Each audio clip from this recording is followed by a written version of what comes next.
Hey guys, it's Derek, and I've been thinking about this for a little while now. For the last month or two, with my increase in production of my YouTube videos and trying to do all my workflow through my M1 iPad Pro, I kind of feel like that I've needed to get a new computer. Yes, the iPad's doing well. I've been running Davinci Resolve on my iPad, but what I've noticed is during the workflow, when you're editing, there seems to be a lot of stutter. I have to turn off all the enhancements, and basically when I'm trying to play back my edit, I'm getting a lot of stutter, and I can't really work out how the footage is going to look like without actually exporting it, because what I'm seeing is so jerky that it's really getting a little bit tiresome. It's getting a little bit annoying. So I thought I need to bite the bullet and actually have a proper computer. Now I have quite an old desktop Mac. I've had MacBooks in the past. Truthfully, have not owned a laptop for at least 3 or 4 years.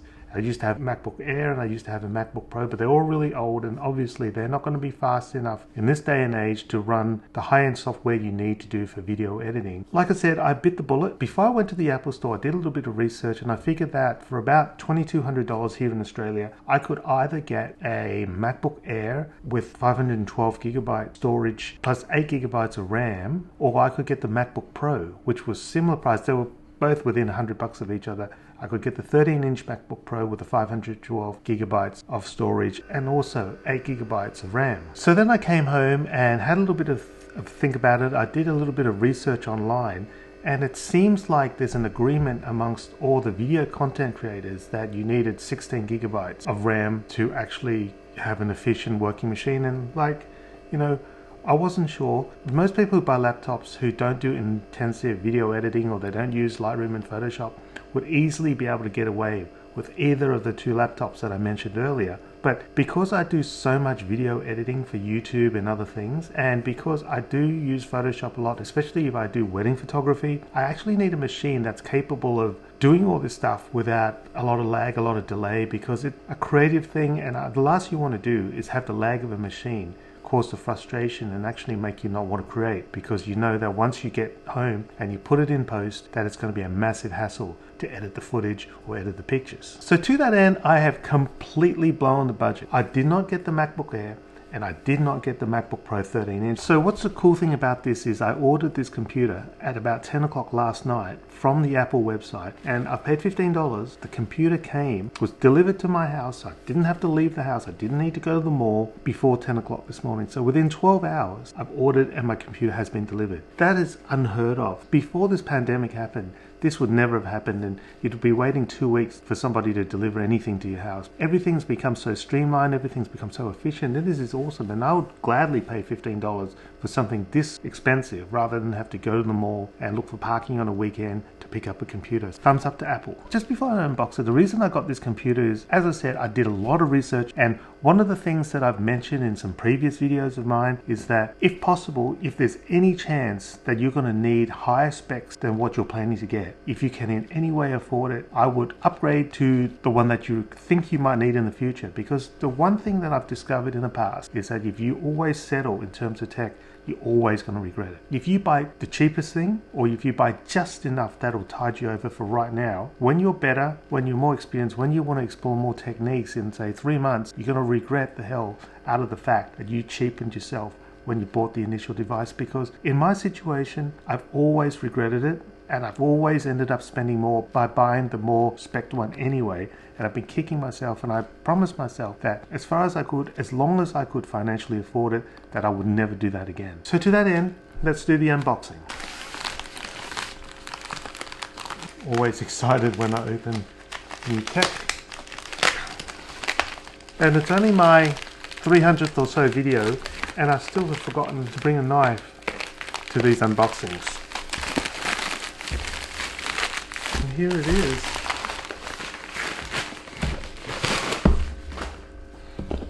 Wow.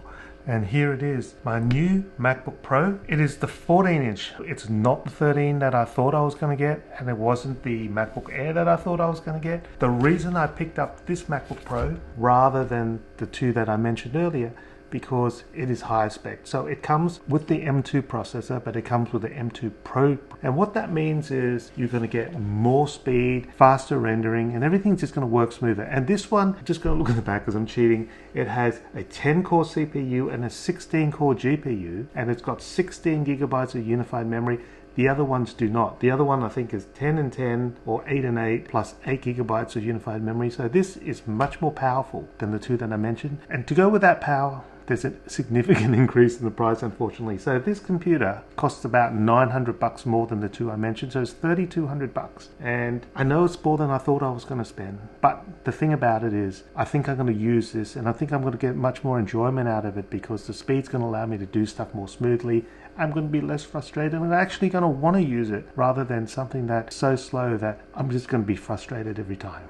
So without any further ado, let's get the unboxing. So there's this satisfying green thing. So I'm just gonna pull that.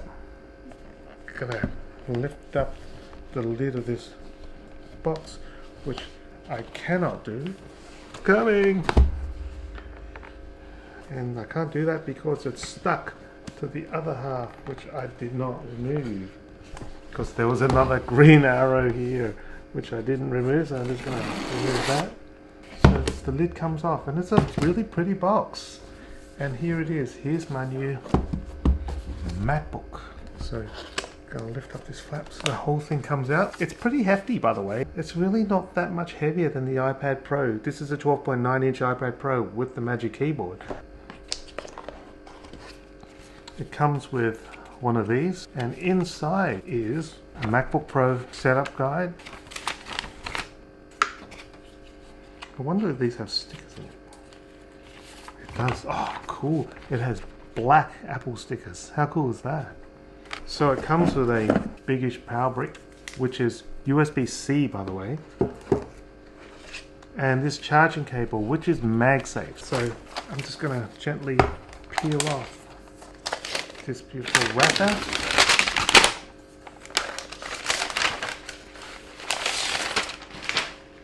And look at this beautiful little computer I've got in my hot little hands. The first thing is I got the space gray. It comes as silver as well. It has more ports than both the MacBook Air and the 13-inch MacBook Pro. It's got on one side, let's start over here.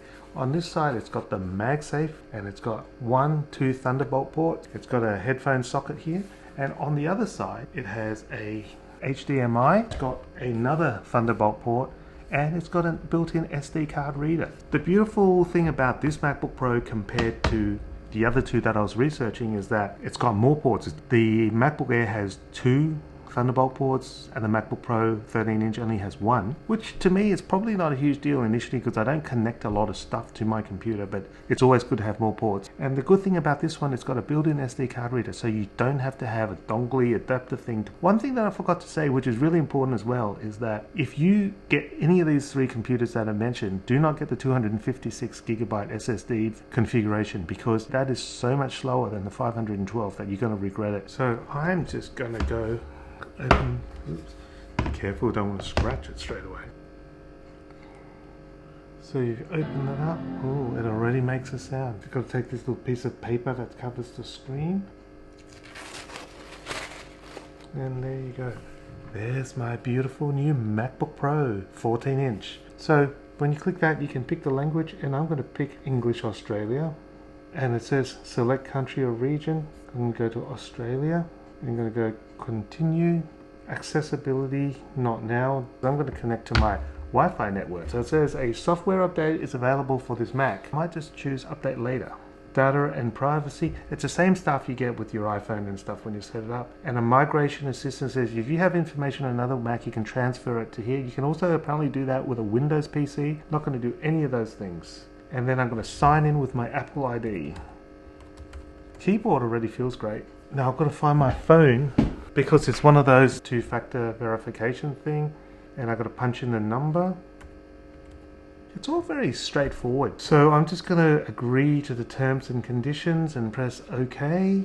This is probably going to be roughly where I end this video, but basically I chose the 14-inch MacBook Pro because it's got more unified memory, it's got more cores, and hopefully it will speed up my workflow when it comes to creating videos and editing videos. The one that I predominantly use at the moment is Davinci Resolve, and I'm also going to install Adobe Lightroom and Photoshop because they're the other 2 big apps that I use. I'm now just creating a computer account, Now it says it's setting up iCloud. Now one thing that I just wanted to show you, this MacBook Pro no longer has that touch bar thing on the top, but it's got this Touch ID, and that will allow me to get access to the computer without having to type in my password every time. I'm hoping that this is going to be exactly what I need to improve my workflow. It did cost a bit more than I thought it was going to cost, $31.99 in Australia, plus the $15 I had to pay for delivery. If you've got any questions, please leave it in the comments below. Remember to like and please subscribe to my channel, and I'll see you soon. In a future video, I'll report back and let you know what I thought of the performance, especially when using Davinci Resolve. But until then, have a great night. See you again soon. Bye. I'm going to play with my new MacBook Pro now. Or not, it's 10:30. I might just go to bed and watch some TikToks or something. Hey Siri, how's the weather today? Just setting up Siri. Hey Siri, what does the rest of my day look like? The computer's just learning about me. Hey Siri, play some music. Hopefully it doesn't set off the HomePod though. Hey Siri is ready. Would I like to use 5-volt disk encryption? Yeah, maybe, yes. And I'm setting up Touch ID now. Lift and rest your finger on the Touch ID repeatedly. So I think I might use the index finger. This is just like setting it up on the phones that used to have Touch ID before they got rid of that and put in Face ID. And that's done. I might want to set up Apple Pay, but I will maybe do that later. And I get to choose my look, light, dark or auto. See, there's more to this video than we thought when I said I was going to end it. It's clearly not ended because I'm still going. And here it is. Review Apple ID phone number. So maybe I'll do that. And there it is. That's it. I'm definitely going to finish off now. See you later. Seriously this time. I'm going to go. Bye. And it's 43%. So this computer came with about 44% battery straight out of the box.